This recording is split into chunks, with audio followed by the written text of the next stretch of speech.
Ninkwakira mu program Ebyamagara usibire kurungi nabanyeta Kyobutungi Charity ahabwa program eji kandi turakwatambagara gate okureba ko twakubasa kugatangisa ndwara okwakubasa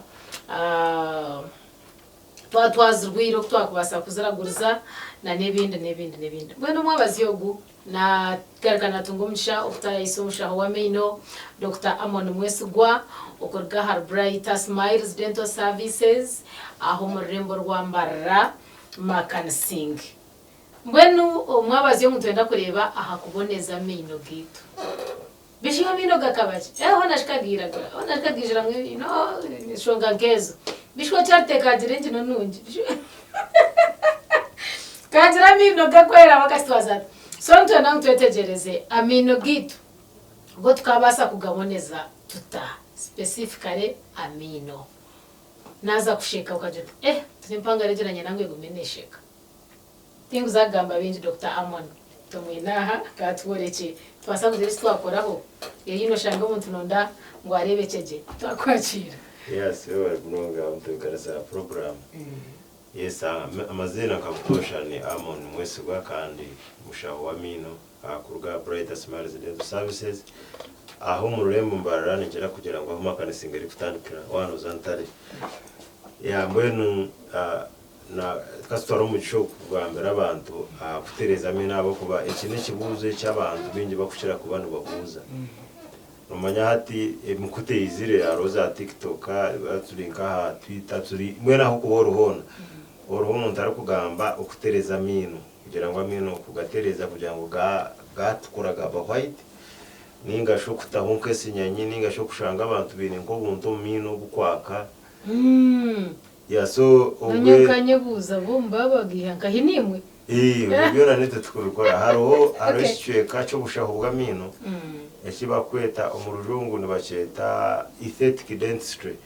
konka ukiteko mu rurimo gwitu ni yekishweka cyo bushaho bw'amino icyo gukora umuntu kutuma umuntu yarebekaje hatu yirehebe bikugira ngo nijanishasha ningiraki hatu norugaho ti nyenda kureba ngo amino ganje garebekaje ndabatu bine nyina mukutunko kwana ogamba ngo kwatere moni okwatendumu banyoranze mukorgeti manyoronde manyarayi mubuta ngurero bitabure ngo to mukanwa honuke muroza kuyo muno shanga amino gona garukwera ebyo byagambwa Charity nyine gareba ni mpunju azi ndabatu bashanga yo kwa yes yaso hatecyo nishweshweka ecyamine kitkwenda kugambaho kurangwa tiristi ogumuntu ogoro kubora inkokwe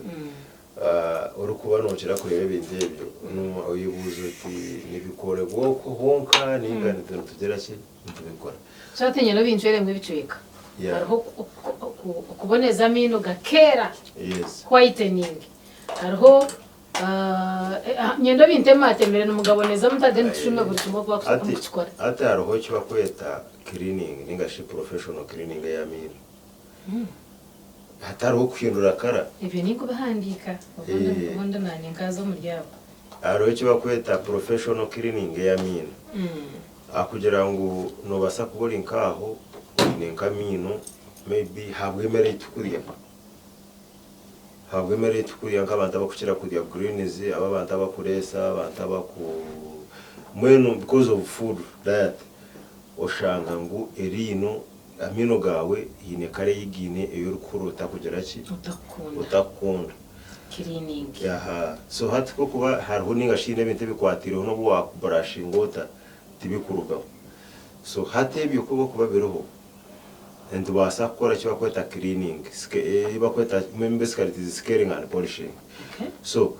noija hariho machine zezituye no mu clinic sezitu okushanga ngo noija then tuyehebe binte bikwiragura byona bigera ki beruga tukimara kubiyaho then tuga polishing noranga kuba kubana batere nkitombaza ati twine paste itukozesa kuteka ha brush etari nkeje yo kurebeje ibebe brush ngeje ne yito yo mukeje yo kubrushing amino kungaro brush ziri professional yo kuteka ha machine hati machine kagoma negenda eri cleaning eri no kugira ngo hakuba hine nkakanta akakwatira rino kargaho konka utashazire rino ritarugireho kantu kona so reba clean in its natural state okay yes then scaling and polishing wow then ikiri gona ngo abantu bamanya no kugira ngo Charity tukagira minoga kusha umutugo wanje tukashana n'umutugo wawe iyo mbaye no mutugo gwa amino ninjira kuri abantu kugira ngo amino ga white igira kiso hata abana batondo bakira kugira amino ga white munonga ego bana now echi kutuma ga white munonga no kugira ngo amino aga hari icyo bakweta mineralization ningashi kufuna ebijimusa so obwiro bwinji amino nigakira kufuna ebijimusa gaga ryo mukana wano brashing ebite bitukoze so obwiro bwinji so umwana muto kaga takabigizire a lot of mineral content and gaga paper white with time kuga kugira minerals content yaba hikuru gatuma gahindura kara based on the absorption ya content yigagira then no kuja umuntu kwari kujana akura gateninga that nacho brown kara mwene je erikwereka ngo ikintu kigizire ki cyakura so in age nagoga bagakura gashagati so hatecho nacho kijira okay now cleaning je twagambaho yo no cleaning ko kate kuza kuhindura kara yerino kugira ngo yari brown yafuka white external material yabe kwasiraho ni yararge konko mutugorino maguruguriyo gwabo okay andazo hate nicho ni kwana abantu bagere ki bamaye ntakishaka jatkani kartaye kartaye konka nyesega abantu abinge nabo kuba kuja bakora cleaning ni barega yo basimira okay because advantage rero no kugira ngo ukora kwija ahitwe sitera ikishani tukwereke ibintu birebe kuza cleaning atufutera ikishani yawe then ko kumara ati tugarika tukutera cyane twaza cleaning hatorango bitanzanzo kurwa byagera ki hate cyo kuchikwaho nzachi bakweta whitening now whitening no kuhindura kara ya mino agagagarinka brown kachi kugira ngo gatari white kugira ngo ugere nko rupapuro ningashugere nko kuri kureba leretse bahoshi ni kiba shaka twatensa ngo twindura mutugwerino gashati aho enkore ndijo yo kugera ki iyo kwindura okay irako tuzayitorebe ati ko kuza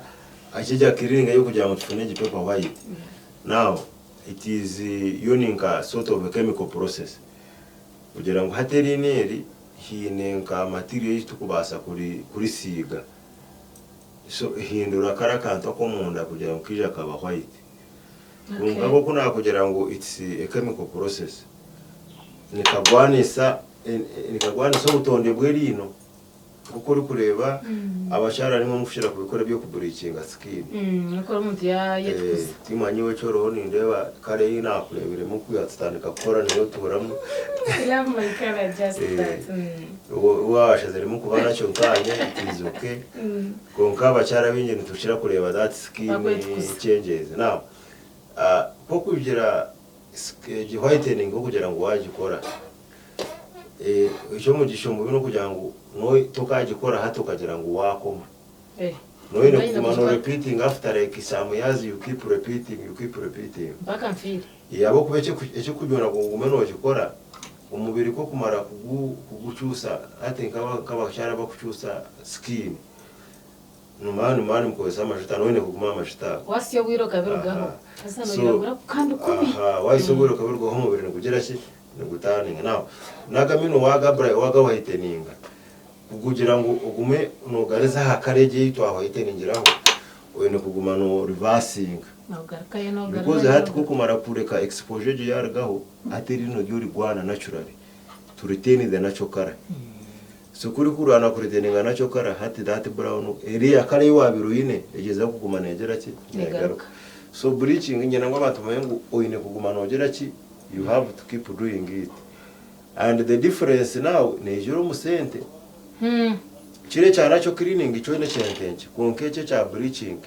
isente zeyongera kemiruni ke kamukaga nkamushanje yo so echechi indivyo bakukira kwagire impera nchufugose nora abantu babikoze roko hero nakahe but at least for them they can basa kucha affordinga that's number 1 ni basa kucha affordinga then two diet yabo they have the way they control it so ni one ora uno basa ku abara kurye byo kurye bikuretera ryara kukagaraka kutura itwe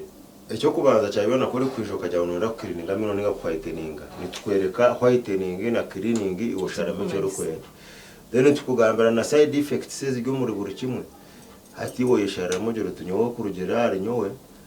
niza gukora iki icyo nabase kwa ninga shi niza gukora iki hatecha whitening hino bwo kuba nontandaka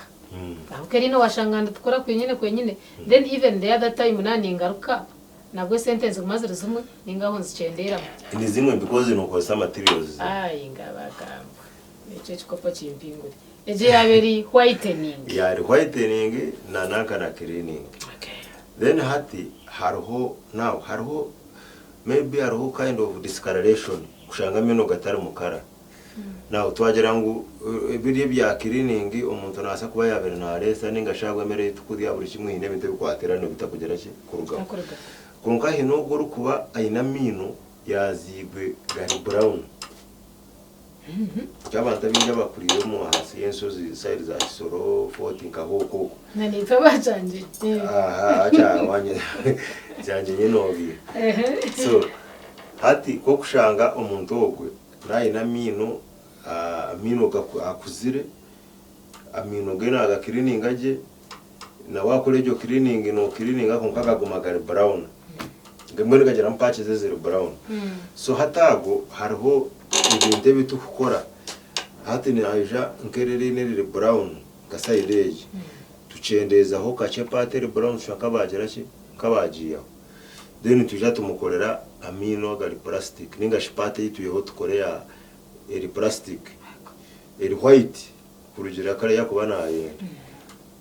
abantu yeto afitinga ngo kuruga garuka so shanga twacyusa ka smile y'umuntu shanga imedisi ko kuruga nka wano nango smile ngabantu barebe ngo it's paper white so tukukorera that layer eri white tugifitingaho atusheka no ko ineri ya nacho bantu basabaka wani none ko ya nacho but at least ni kicyusa no kugira ngo especially wori kumwishi wori kumwishi ni kamino ga brown ogizire ki doze ni kiyamba shwara nkadini yazo nizikuyamba ushanga warebe kaje and it is I would why in kachizi munkecho I would encourage you kuja kwecho no for at least it is worth doing.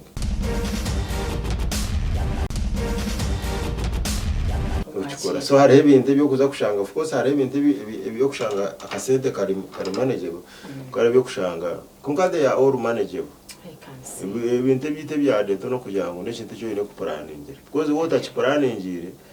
nuza kuhendera ukuzire kintu kitari cyo kandi ugumana yetorora mu ubwire bwingi munongo yetore mu bintu bitari byo kandi ushanga the end of the day waza kufuna icyo cyenye no boshobuze sente nyingi munongo so icyo wacheta discoloring discoloring ningashi abajumuri bakira kucheta fluorosis abako babiyeneze simeza ezizitweze ukutamu fluorosis no reba mino gari ine color completely different from others so abone tugateka ho tukora they are called veneers to fitting aho umuntu agarika geraki aterera icyo mugara ni mushikora mbara nitchukora kare Uganda yabire Uganda tukabona basakubera impango Uganda basakubera impango icyo kugamba ore tubikora mbara nitugera ki nitchukora so then har haba kushanga nkagwana accident irino rimwe iturarije yaguma yahende kaze haro no kushanga ngo irine ryo kushanga yahende kaza ritahende kirimo no garita kushasha iyo wijane tuyombeka kandi turiteka ho kare kushaka gandi kugira ngo na nyensi umuntu yakureba tarumanya ngo hine cyakubera mwijuza gargarishana namenye aganda abo kubabure rino buri muntu karaye kuba hine yamino hariho materiel kugisha so nitugura materiel yo tuyombekera mu materiel yayo rigareka riterera rero ryarinywa iyo tanateyo kacayi kakosya ngora ryasiri ne babatazereje amushaho na kwasesinga yareba leve yihendekireho bikuza kuba sensitive ningashikura washanyarana bacayi naki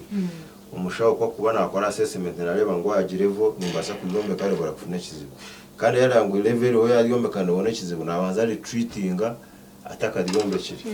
then after that abona kugira ki kuriyombe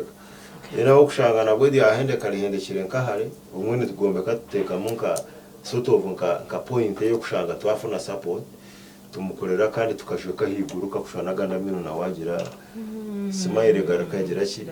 icyo mwaceta muta maybe no basa kujeta ka composite facing ningashi artificial teeth konka crowning. It can be crowning. So atkandi ko kurugaho hato shanga iwenka kuko abiranoza nka hateje myaka no sa kugwasa ushanga 5 years from now ureba nkiri no yawe muri yatandika kufinduka kare. So iyo nayo ne tubikora area crowning nayo rigira ki biterera. Then of course no mango abatine mino bo kandi tubakorera mino. Mugabajwe kamugabaga hurire. Tukora mino kandi mino nago tukakora kugira ngo unoza kwaterine abakora. Kara kugira ngo diente diembuzi ningashi wafire ngo no mwameri no rikorote ko. Cyangwa misho bakamtamwe rientama. Historia ya misho tinkujimanya. As in nandiye ni relating konkitwe itwe best karamina nago tugakora kandi hariho ishweka hariho group y'abashaho yashobora gukora mino gonka. It's a profession. So ati itwe no preparing umuntu tukaprepare ngahero uri kuza buri kimwe cyona then bitwamara kuma tukabisendeka kuri bakakorera ino bakareta tukarigarike tukariteka. Atwo kurugaho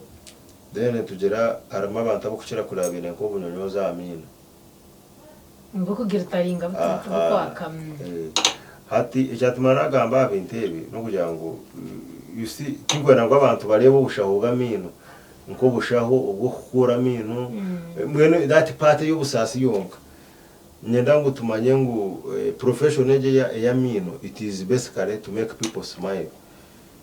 That's why I think igwa ready to ya brighter smiles part nyingi twandi tugirebera mu angoje yo kutuma abantu twakora ibintu bikushebeza abantu ibintu byo kutuma umuntu yarebe kaje umuntu yazomo yagira that kind of interaction kushanga nawe yayekunda ko umuntu. So hato umwe nokira kushanga ejemenyete wiro bwingi ushanga areba ko umuntu ayininka ka star hari no ningashi ayina kantu kabwiritaringa ari nayo guzataka kantu nakati. Now beauty yo umuntu obwe no kugira ngo nitubutaho tutakwasera hari mwene rero tukakugira ngo nuri no rishara ngo gere cyo warikora nuko atiri no nko kuriri hine components tukubasa kusiga kali no ka kugira ngo ribase kwakire kinde kitukureta. Then siteka ho pate tukuteka ho ikababuzo budari no ka magnet ngo buraba kwata magnet. So then ochimara ukareta ukateka ho wano shikukara akakukoraje itwe ntwastine shonga ngati injine na and especially for you imwe nkabeshongo zikashi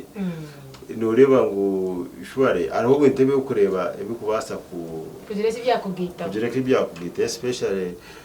you know sometimes ka ubwe kanturana inyubuza kamaza first of all kaba conscious address code yabeshongoza. Until at one point I discovered that when one yeshongora kintu kubanza yareba uko jwire akakundira ejo nuri kuza kukunda music yawe. So na nabantu hati ndebere ngo in this line yitwe ya professionalism no gushaho gukora n'abantu bakwije akora ibintu mu clinics zito bibakubona bakora abugira ngo wenkane cyane n'umurumo gwari gukora nico kikungira cyo kumurabyaho.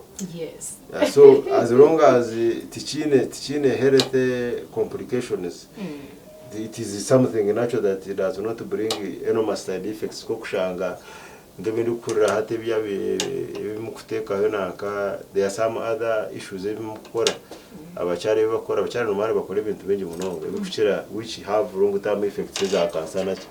But for us these are simple things which abakora ngamabere gagagwire no bagananga bagatamwe sponge bademereza ndebere ari kucumita ibere. Recently I watched some video somewhere. Someone who had gone for breast piercing aza ko kucumita umuntu gwibero ring yibere. So I nyaburize nti ubwo umuntu really does she know what breast cancer means. So the advantage is some of the things ebitukoritwe they have completely no side effect. So we call that one glittering. Yeah, glitters. They can be glitters and negative glittering. If you take a hamino kugira ngo someone looks attractive. Cyatumanaga ambasi nyanye cyatumana na mukigambeho. mberize kubandi nkaha TikTok nkareba umwishiki bakumutahe sinyanyi where bakakwatera ino bari shara to the extent yukushara rino kareba ngo na wano urebe umuntu nurango rino bagize reki bakarishara mpaka sinyanyi gira. Yes. Now sinyanyi is something that is n'ekintu cya beauty. So wano ukore ikintu kire kugira ngo umuntu arebekeje kandi turi ni ukore ikintu kikwereka deformity. Ndakara wabo murema kandi wa kareba ngo rineri tigize reki teri mu burunje bwayo. So sinyanyi y'umuntu nabasa kugikuriyetinga if someone needs it. Kunka tutabandize twazo mu that destruction yo kushanga rino bari sharuka shongo basharaki. Kana nesi nyanya sometimes arogo kushanga umuntu ayina mino kare crowded. Gijorine. Kugira ngo nawaza kugikuriyetinga. Tekuza. It may not be really much. So at least isinyanyi nyena abantu bakimanye whereas professionals ntibasa kugiteka. Kunka idea ryo umuntu yakugitaho it should not be bine kugitaho kugira ngo bashareri no nomo korango umuntu yakureba ni wamanya ngo Charity rineri ayoneshi yawe shigaye ko ineri no rgekire marka baki umabo kujatko inesi nyanyi ariho narebe rino rgekire so you know tukubasa kugikuriyetinga in a way that is conducive kugira ngo tubalancing space tubalancing amino at least torebeke ngo washika kandi namino gaje gagumega complete. Now ekintu cy'abantu bine kubona bateka umuntu kugira ngo wano yenda kurebeka jamino itwe nyoni basa kureba. Now the beauty with me is in basakura mangweri neri bakarikorechi utangambire. And I don't need to look tingota kureba mino mingi munonga. Kurebera ino rimwe ngashanga rero bakarikorechi. So ibi byone bitwana tugamba gukora ho kugira kino kugira ngo tukipinge ejo sense in mind kugira ngo at the end of the day ekitwakora it has minimal side effects. Ngati listo umuntu ya wenko umuntu yaranguna ya appreciating akora ngo nimbasa kuba ningira ki. Kandi ibintu byone bitwagambe byo kurebeka je naki niwe nko umuntu nyenye kushwamo nyenye kuceyendera ni uri kuceyendera abo kubano wasati nkabasa kukwendeza bleaching ni manifesto ni iwe nkiwe nojoroti nyanye ndamena ganje kugakerene gati disirebo then okay ati nyatere bace ace nsinyanye abo kuba hino umuntu akuba yine sinyanye ruyare akasheko karive sinyanye niwe yamusisire hati nywe nijana nyende nsinyanye konka ruyare face yanje kumurate hesi nyanye ninza kwihinduka mbe kusheku hati nora face yanje umanyangu insinyanye ne kumboneza so you advise me kugumiza mukagitaho nyinga ne baso butamboneza ndakajikora now ninga nyo nacho mu haba hati kiziwe cyesinyanyeke by the way hina abantu abandi abakuba bine sinyanye abakubane benda kujigaza very good nayo tukene cyo cyose kikorana tujiwikane kuroza reduce ntubasa kugicendeza kugira ngo at least reducing it is mu yara herindi bare eri no ninga abo kumugireza force ahana tukamena gasayide na sayide tushaka baga genda kuroza okay kugira ngo gagume in that position now hati kanda handi nosa kushanga nkoko wano gamboti nyende sinyanye yinari kuba na agenda kunka itaramboneze rugirira face yo kwekoze eco katirebo kimanya iwe no basa kukirebo kimanya kunka sometimes no muntu uri kujawe mwe nkoko umuntu ari umuntu uri kuba naenda reka kuredere example y'umuntu uri kwenda kwita hato umuntu umwe nanda kwita to the extent ngo na wamugambara na wamugira na wamupromisinga iki wakumpromise ngo yawe yate isire na bashara matire ni wera kanchikwe kunganye yite so hato bwiro bwinge no basa kushanga ngo abantu abakukira kuja kora some of these things tugamba yashazire we na reba ngo at that stage esinyanye niyeri kugera ki niyeri kumurabyo so iwe nko mushaho cyo gukora no ha advice kwereka ngo I think for you akuba hino umuntu uri kureba shore ni wogiroti mwe nkanya naje ngo ninyera kuri sinyanye mazima no jani ni inshwata yetware nyahutindagambe kuka ari umuntu kuza kureba kareba ngo ushobare ibinde bimwe bitukuza gukora it may not be so umuntu no mugambira amazima so ko kumara kumugambira amazima we acwamo